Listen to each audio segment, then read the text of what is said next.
From golf pros losing $100 million on girls to careers being crushed by divorces and scandals, these are the 10 golf players who went completely broke because of women. What happens when you can't stop falling in love? You get John Daly, passion on repeat, consequences on loop. Daly got married for the first time in 1987 to Dale Crafton, a hand model from a wealthy Arkansas family. It lasted 3 years. Then came Betty Fulford in 1992. That marriage ended after Daly was charged with throwing her into a wall, though she didn't pursue it legally. Wife number 3, Paulette Dean, stuck around from 1995 to 1999. 3 strikes, you'd think he'd learn. But then came Sherry Miller in 2001. They met at a golf tournament and married 7 weeks later. Because nothing says solid foundation like marrying a stranger in less than 2 months. In 2003, Miller was charged over alleged involvement in a drug ring and illegal gambling operation and ended up serving 5 months in jail starting in January 2006. Their marriage somehow limped along until 2007 when things turned really bad. After a fight at a Memphis restaurant, Daly showed up to his second round with cuts and scrapes all over his face, claiming Miller had attacked him with a steak knife. She fled the scene with their son. The divorce dragged on until 2010, with bitter custody battles that eventually gave Daly full custody after Miller repeatedly violated court orders. From all these romantic attempts, Daly himself admitted he lost between $50 and $57 million, but that number includes both gambling losses and what the divorces cost him. He was ordered to pay $40,000 per month in child and spousal support, and each of his 4 divorces reportedly drained millions in settlements and alimony. Despite winning tens of millions and 2 major championships, Daly is now worth just $2 million. But at least he can laugh at himself. After all, he sings "All My Exes Wear Rolexes." Next up, some careers collapse because of scandal, others because of bad luck. Ian Poulter's? Well, this one was the slow burn of a lifestyle built to impress, one that eventually outpaced the money fueling it. At 46, Poulter wasn't just a golfer with nearly $30 million in prize earnings. He was the guy with a Lake Nona mansion, a private motor museum, and a Ferrari lineup worth more than most neighborhoods. On the surface, it looked like the life every golfer wanted. But beneath it, the math stopped making sense. Back in 2006, he launched IJP Design, a bold, loud clothing brand that matched the persona he'd been selling for years. The idea was simple: turn his flair into an empire. Instead, he spent 6 years fighting uphill. The company didn't turn its first profit until 2012, and that was just one lonely year of black ink after launching right before the financial crisis. By 2017, Poulter finally shut it down, admitting he couldn't keep pouring money into something that refused to grow. Then came 2018, when a property investment misfire added another hit to the balance sheet. But while the business side was slipping, the lifestyle never blinked. Poulter kept expanding a Ferrari collection that ballooned past $25 million, 2 LaFerraris, an Enzo, and a showroom's worth of toys that made headlines every time he opened his garage. The spending didn't slow. The image didn't soften. And when he jumped to Live Golf in 2022, MasterCard, his longtime sponsor, hit pause on their partnership. Another revenue stream wobbling at exactly the wrong time. Up next, when you're making $40 million a year and somehow ending up broke, something's gone horribly wrong. For Phil Mickelson, that something was a gambling addiction so severe it nearly cost him everything, including his marriage. From 2010 to 2014, Mickelson racked up gambling losses exceeding $40 million. But that was just the beginning. Mickelson's total losses approached $100 million over 3 decades, with more than $1 billion wagered during that time. In 2011 alone, he placed 3,954 bets, averaging nearly 9 per day. It was a really bad time for those involved. Around 2009, Amy Mickelson's public appearances dropped sharply, and divorce rumors started swirling. Tabloids whispered about infidelity on both sides. Stories about Amy and Michael Jordan, allegations about Phil. None of it held up to scrutiny, but the damage was done. The truth? Amy was battling breast cancer, and Phil was spiraling into gambling addiction while trying to hold everything together. Mickelson later described his addiction as like a hurricane. He was isolated inside while everything around him was falling apart. The stress of his crumbling personal life pushed him into worse and worse financial decisions. His gambling debts were so severe that when the SEC investigated him for insider trading in 2016, he used stock trading profits to pay off debts. The financial stress reportedly contributed to his split from longtime caddy Jim Bones Mackay in 2017, who was owed hundreds of thousands in back pay. Many think that this financial meltdown, combined with the emotional chaos of Amy's cancer battle, pushed Mickelson toward LIV Golf's guaranteed $200 million payday. Mickelson credited Amy with helping him through his darkest and most difficult times, and they're still together today.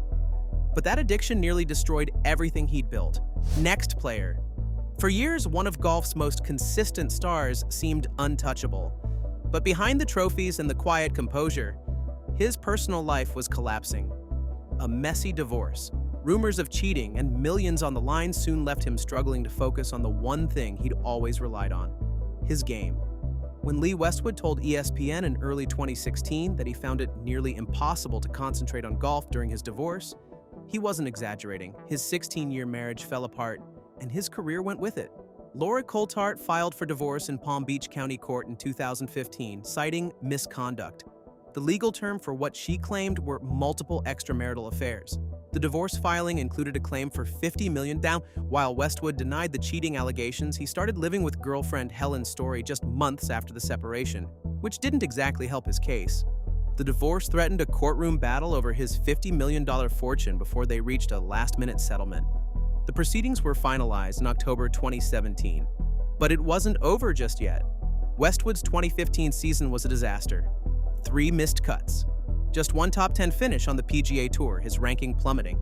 His world ranking had crashed from 6th when he moved to Florida to 44th by late 2015. He moved back to the UK permanently to be closer to his kids Sam and Poppy, giving up his PGA Tour membership entirely. Eventually, he rebuilt. He married Helen in 2021, and luckily he found his game again. Now some decisions haunt you forever. In 2001, Swedish golfer Jesper Parnevik and his wife introduced their nanny, Ellen Nordegren, to Tiger Woods at the Open Championship. Nice gesture, right? Help out the young Swedish model working for your family. Set her up with the world's greatest golfer. What could go wrong? 8 years later, everything. When Woods' infidelity scandal exploded in 2009, Parnevik found himself at the center of it. As the guy who made the introduction, he publicly stated he was filled with sorrow for Elin, admitting he and his wife were at fault for connecting them, and probably thought Woods was a better guy than he turned out to be. But Parnevik didn't stop there. He went after Woods hard, throwing jabs at Tiger's biggest sponsor and questioning his judgment. Nordegren was like family to him. She'd spent 2 years close to them and had become dear to all of them. So when Woods betrayed her, Parnevik took it personally. The problem? Golf is a small world, and Tiger Woods was its king. Years later, Parnevik and Woods were no longer on speaking terms. The guy who'd made a name with his flipped bill caps and pink pants suddenly became known for something else entirely: the nanny scandal matchmaker. Coming in next, every country club has that one week where nobody talks about golf. Not the new greens, not the member guest tournament. Nope. Suddenly everyone's whispering over mimosas. Carts are stopping mid-fairway and the pro shop is selling more gossip than polos. And in 2018, oh man, when the rumor mill caught fire. In September that year, the mother of Dustin Johnson's 2 children deletes every photo of him from Instagram. Within hours, the golf world erupts. California socialite Yasi Safai becomes the name at the center of the scandal, with reports claiming she and Johnson struck up a relationship at Sherwood Country Club that enraged his fiancée, Paulina Gretzky. An anonymous club member told media it was the talk of the country club and had caused the Gretzky family enormous heartache. Paulina had been engaged to him since 2013 and suddenly looked like she was done. But this wasn't Johnson's first rodeo with scandal. Back in 2014, Johnson took a leave of absence from golf, with reports surfacing that he'd been involved with at least one wife of a PGA Tour player. Even golf journalist Robert Lucetich tweeted that Johnson had affairs with 2 wives of peers, claiming one broke up the marriage. One name that came up was Allie McKenzie, ex-wife of PGA Tour pro Will McKenzie. She even had to go out and said that she and Will were already separated. Meanwhile, Safai denied everything too, stating she'd only run into Johnson maybe 4 times at the club and barely knew him. And a source close to the Gretzky family denied they'd split. Nothing was ever proven. But after that, Johnson became the guy whose personal life overshadowed his golf career. That's one of the things the internet does perfectly. Next up, after 13 years of marriage to Sandy McTiernan, Robert Allenby's divorce in 2012 split up his family and 2 children. But that wasn't the disaster that ended his career. 3 years later in Hawaii, the real meltdown happened. January 16th, 2015. Allenby missed the cut at the Sony Open and went drinking at the Amuse Wine Bar in Waikiki with his caddy and a friend who secured sponsorships for golfers. What happened next depends on who you believe. Allenby claimed he was drugged, kidnapped, thrown into a car trunk, beaten, robbed, and dumped in a park 6 miles away. He posted a selfie of his bloodied face to Facebook. The story exploded. Then it fell apart. His own caddy later suggested Allenby simply fell and hit his head. Golf Channel reported he was seen at a strip club during the supposed kidnapping time. A homeless woman he claimed rescued him denied his kidnapping narrative. Before he got home to Florida, 15 television crews were waiting outside his gated community. 6 months later at the Canadian Open, Allenby argued with his caddy over club selection. The caddy walked off mid-round, and a Canadian schoolteacher from the gallery finished the round carrying his bag. He shot 81 and withdrew. Now when you Google Robert Allenby's name, you don't see his 21 worldwide victories or $27 million in career earnings. You see the kidnapping photos. He went from victim to laughingstock, all because of a night with drinks. Next up, by June 2003, Mike Weir had earned over $4 million that season alone, making him the #1 golfer on the PGA Tour in terms of earnings. He'd just won the Masters, the first Canadian ever to do it. He'd been married to Bricia Rodriguez since 1994, raising 2 daughters together. Everything looked perfect from the outside, but inside a storm was brewing. Neck, elbow, and lower back problems hampered his swing starting in 2010. His game collapsed.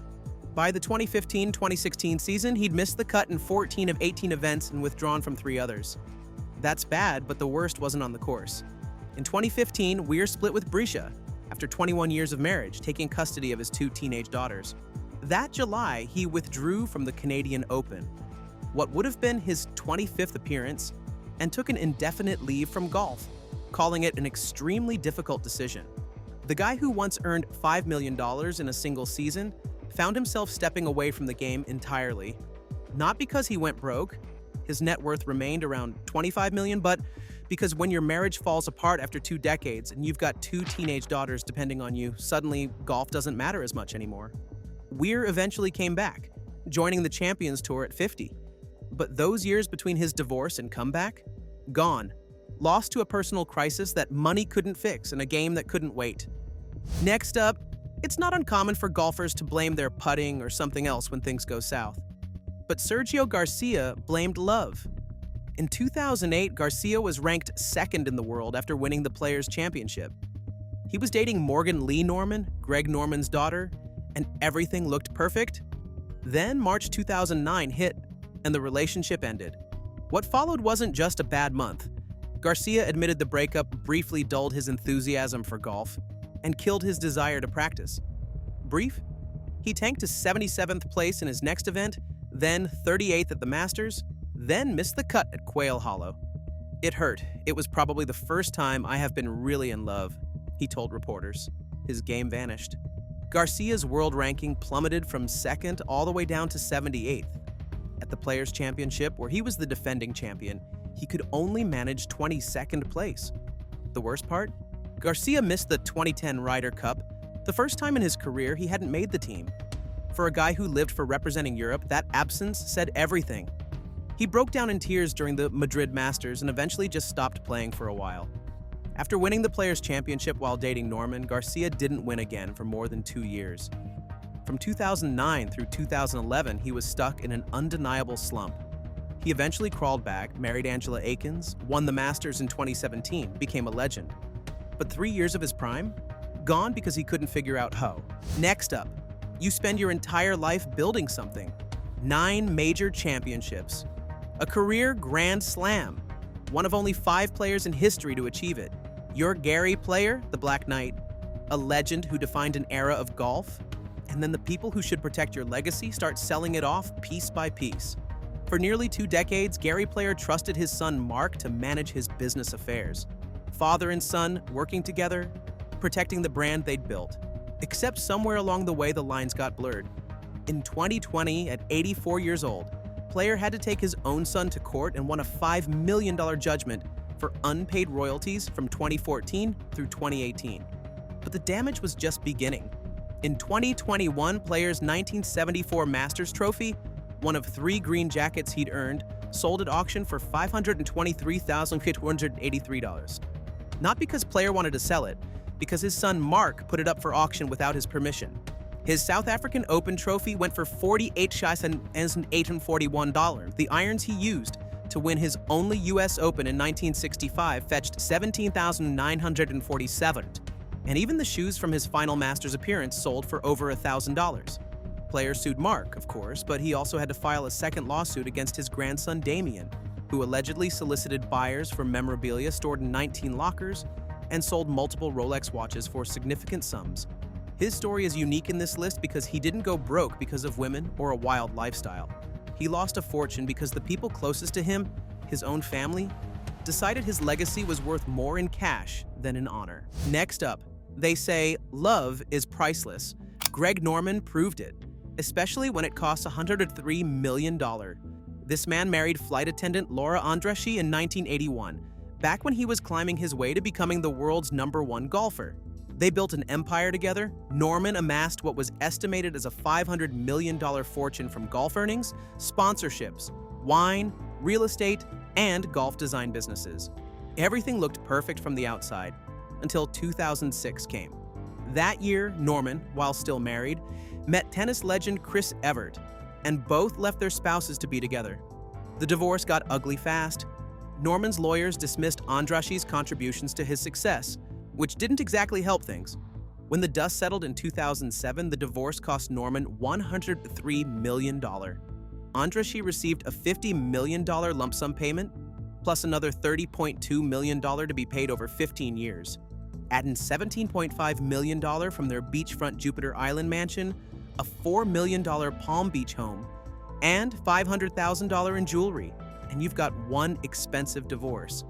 When asked about the $100 million settlement, Norman called it the price you pay for freedom.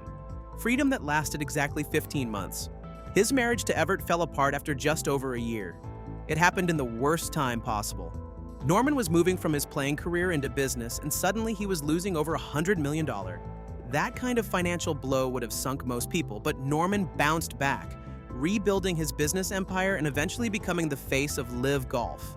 Still, $103 million for leaving your wife for a tennis star who dumps you 15 months later. That's a $250 million mistake when you factor in legal fees and everything else. Next up, it's November 2009. The most dominant golfer on the planet crashes his SUV outside his Florida mansion at 2:30 a.m., and his wife has to smash the back window with a golf club to get him out. Within days, the National Enquirer breaks a story about an affair. Then another woman comes forward. Then another, and another. By the time the dust settled, more than a dozen women had publicly claimed they'd been involved with Tiger Woods during his marriage. The guy who'd built an empire on perfection and control, the athlete who earned more in endorsements than anyone on earth, watched it all crumble in real time. Accenture dropped him in December 2009. AT&T followed immediately.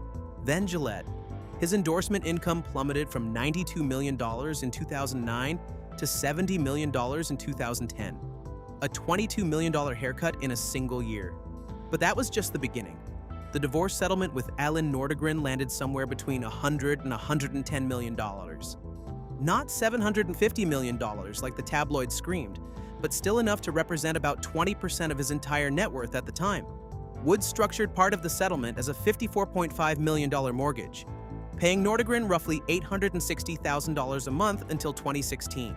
This damaged his image and his career enough that his tournament winnings dropped from $20.5 million in 2009 to just $1.9 million in 2011. He went from the undisputed king of golf to a living reminder of how quickly a reputation can collapse when private mistakes explode in public. Nike stuck with him. Pretty much the only major sponsor that did, but the damage was done. Woods eventually clawed his way back to relevance, winning the 2019 Masters in one of sport's great comeback stories. But that scandal, all because he couldn't keep his personal life under control.